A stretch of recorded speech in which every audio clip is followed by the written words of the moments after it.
People ask where the mind is, and without thinking about it, they tap their head, as if the answer were as obvious as where your wallet is. But the moment you slow down and actually examine what's going on, that answer starts to wobble. Because nothing you experience is sitting inside your skull the way a coin sits in a pocket. What's inside your head are cells, chemicals, tiny electrical sparks. None of those things are thoughts. None of them are colors. None of them are fear, joy, or meaning. Yet somehow, from that messy activity, a whole world appears. Here's the strange part. The world you experience isn't the world itself. Light bounces off objects and hits your eyes, but there is no color in that light. It's just electromagnetic waves. Sound is just air vibrating. Pressure is just atoms pushing on atoms. The brain takes all this nonsense and does something miraculous. It invents a story that feels real. Blue sky, warm sunlight, a familiar voice. You don't see light, you see your brain's best guess of what light might mean.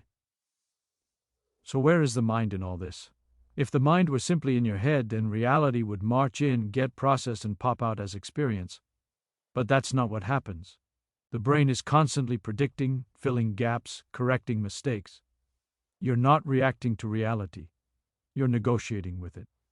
The mind is not a place, it's an activity. It's something that happens when information flows, compares, and updates. Think about a simple illusion.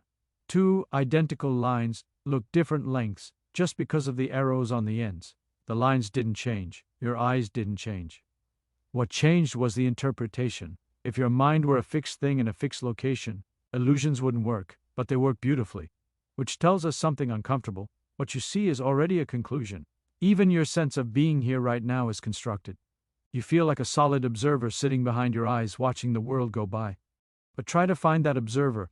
Look for it directly. All you'll find are sensations, thoughts, memories popping in and out. The feeling of a central you is itself part of the show. That's the shock. The mind is not a little person inside your head pulling levers. It's more like a dance. Patterns forming, dissolving, and reforming as signals move through a system. And that system doesn't stop at your skull. It includes your body, your senses, your expectations, and the world pushing back. Once you see this, the question, where is your mind, stops having a simple answer. The honest answer is unsettling and exciting at the same time. The mind is wherever the process is happening. It's not something you own. It's something you're doing. We have a very strong intuition that the world simply pours itself into us. Open your eyes, and there it is. Open your ears, and sound comes flooding in. It feels obvious. So obvious that we rarely question it. But when you slow down and ask how this could possibly work, the story falls apart in a fascinating way. The universe doesn't deliver meaning to you neatly packaged. It delivers raw signals. And those signals are about as meaningful as static on a radio. Take light. People say, I see a red apple, but there is no redness traveling through space. What's traveling is a particular wavelength of electromagnetic radiation. That wave has no color attached to it. Color is something your brain invents to keep track of differences. If you had a different kind of nervous system, that same apple might not be red at all. It might not even be a thing. The redness exists only at the moment your brain decides it does. Sound is no better. A voice is not a voice in the air. It's pressure waves, compressions and rarefactions of molecules bouncing around. Your ear turns that motion into electrical signals, and then the brain performs another magic trick. It constructs meaning, emotion, familiarity. The warmth in a loved one's voice is not carried by the air. It's manufactured inside the system doing the listening. Now here's the important part. This construction doesn't wait for all the information to arrive. The brain is always guessing ahead. It predicts what should be there and then checks whether the incoming signals agree. When they do, you feel confident. When they don't, you feel surprise. Reality, as you experience it, is a negotiation between expectation and correction. That means you never encounter the world raw. Not once. Even pain, which feels brutally real, is not a direct readout of damage. It's an interpretation shaped by context, memory, fear, and belief. The same injury can hurt more or less depending on what you think is happening. That should bother you a little, because it means experience is not a mirror, it's a model. And models can be wrong, they can be incomplete, they can be useful without being true. Your brain builds the simplest story that works well enough to keep you alive. It doesn't care about philosophical accuracy, it cares about survival. So the world you live in is not the universe as it is, it's the universe as it's useful to you. This is where the shock really lands. If reality doesn't enter you, if it's reconstructed every moment, then the mind isn't a container, it's a workshop. Meaning is not discovered, it's assembled. You are not standing inside your head watching reality arrive. You are participating in the act of making it seem real. Once you understand this, certainty starts to look different. Confidence becomes provisional. And curiosity becomes essential, because the only way to improve a model is to test it, break it, and rebuild it again. We like to imagine ourselves as neutral spectators, as if we're sitting quietly in the audience while the universe performs on stage. The picture feels comforting. The world is out there doing its thing, and we're simply watching. But the trouble with this picture is that it doesn't survive contact with reality, or even with everyday thinking, once you look closely enough. Start with measurement. To measure anything, you must interact with it. You shine light, you apply pressure, you ask a question. That interaction changes what you're looking at. On the human scale, the change may be small, but it's never zero. Even asking a person a question reshapes the answer, because the question frames the response. The observer is never absent. Now move inward. Your thoughts work the same way. The moment you notice a thought, it's already different. Try to observe your own mind without interfering. You'll find that the act of watching becomes part of what's happening. Awareness doesn't stand outside the process, it jumps right in and stirs the pot. This is not just a poetic idea, it's a practical one. Expectations guide perception. If you expect to see something, your brain is more likely to find it. If you believe something strongly enough, your mind will filter information to protect that belief. You're not just observing the world, you're shaping the evidence you allow yourself to notice. Feedback loop is everywhere. Beliefs influence actions.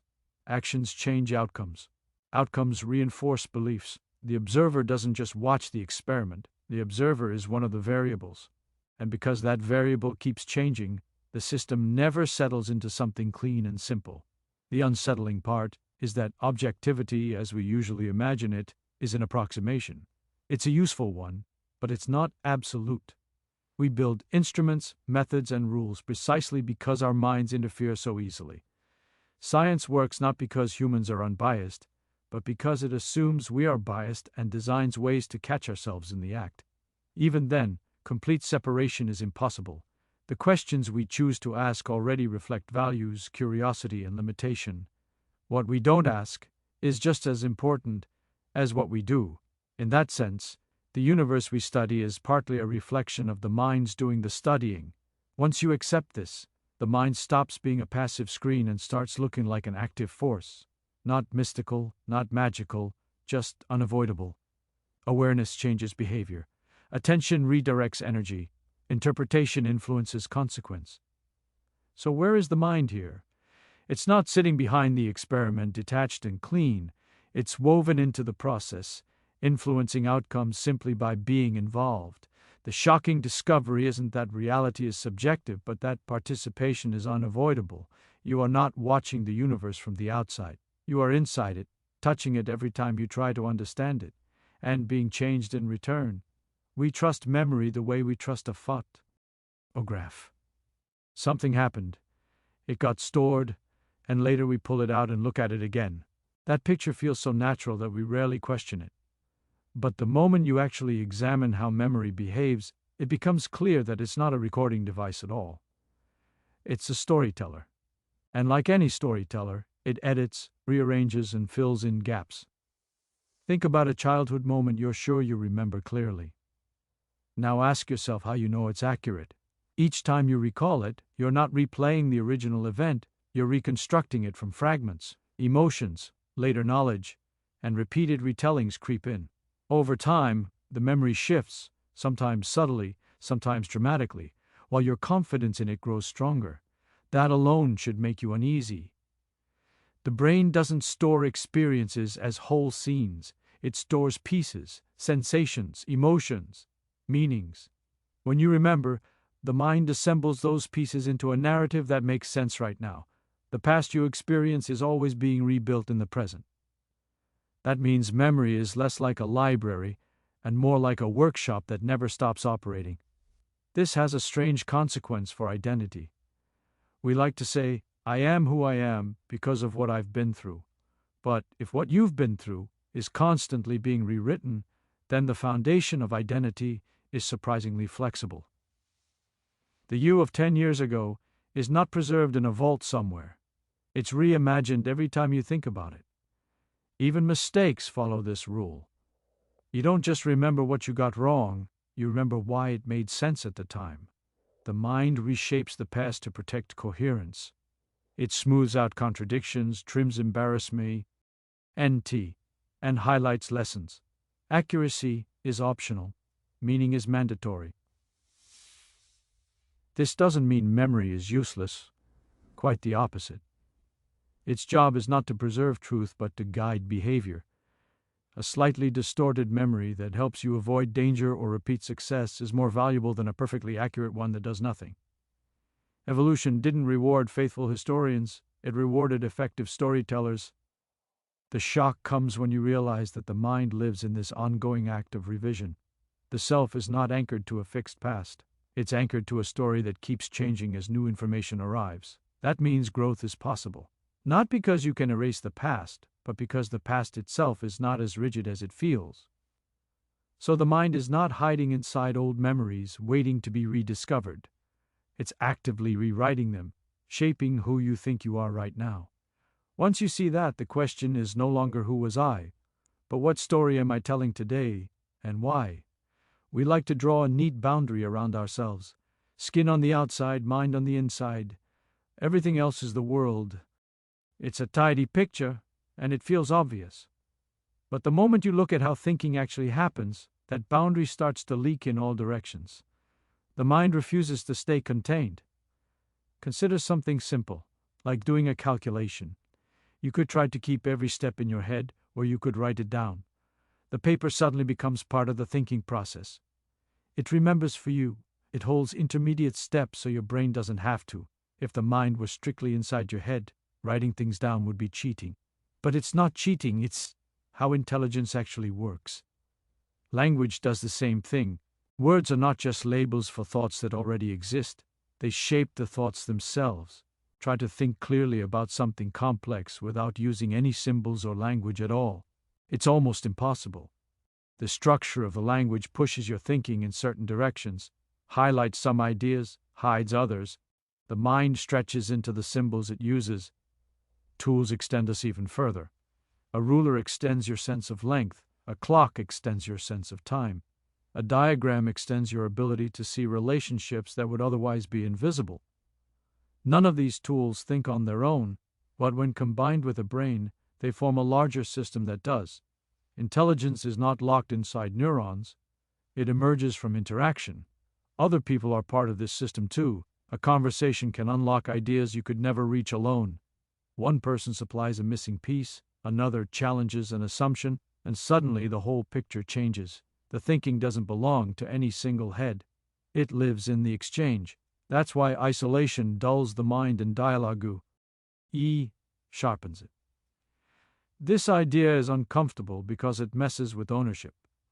If your thinking depends on notebooks, equations, culture, and other minds, then where exactly do you end and the world begin? The honest answer is not at a clean line. The mind spreads wherever it finds support. The shock is not that machines or tools are intelligent, but that intelligence itself is distributed. The brain is a hub, not a container. Remove the environment, the symbols, the shared knowledge, and what's left is drastically diminished. Once you accept this, learning changes meaning. It's not just about stuffing more facts into your head. It's about building better external structures to think with, better questions, better tools, better conversations. The mind grows outward, not inward. So when you ask where your mind really is, the answer becomes strange and practical at the same time. It's in your head, yes, but also on the page, in the equation, in the dialogue, and in the world that pushes back when you test an idea. Once you stop thinking of the mind as a thing and start seeing it as a process, something important shifts. If the mind were an object, like a machine with fixed parts, then all you could do is repair it or blame it when it fails. But a process can be influenced, it can be redirected, it can be redesigned, and that changes the question from what's wrong with me to what conditions am I running. A process depends on inputs, feedback, and rules. Change any of those, and the outcome changes. Your thinking works the same way. The questions you ask determine the paths your mind explores. Ask shallow questions, and you get shallow answers. Ask dangerous, curious, honorable questions, and the mind reorganizes itself to chase them. The mind doesn't need motivation as much as it needs better problems. Attention is another condition. Whatever you repeatedly pay attention to grows in importance. Not because it's objectively more important, but because the system adapts to what it sees most often. Feed the mind fear, and it becomes efficient at fear. Feed it curiosity, and it becomes good at exploration. This isn't willpower, it's training. Feedback matters too. When you test an idea against reality, reality answers back, sometimes gently, sometimes brutally. If you ignore that feedback, the system drifts into fantasy. If you respect it, the system sharpens. Thinking improves not by being protected from error, but by colliding with it. This is why control is such a misleading word. You don't control a process by commanding it, you control it by shaping the environment it operates in. A thermostat doesn't decide to regulate temperature, it responds to conditions. The mind is similar. Change the structure and behavior follows. The shocking part is how much freedom this creates. If your habits, beliefs, and even emotional reactions are part of a process, then they are not fixed traits, they are patterns that persist because the conditions support them. Change the conditions and new patterns emerge. This doesn't mean instant transformation. Processes have inertia. They resist change. But resistance is not impossibility. Small, consistent adjustments accumulate. Better questions lead to better models. Better models lead to better choices. Better choices reshape the process again. So the mind is not something you must conquer or silence. It's something you can collaborate with. You don't fight it. You redesign the game it's playing. And that may be the most empowering discovery of all. Once you understand the rules of the process, you stop being trapped inside your mind and start becoming one of the forces that shapes it.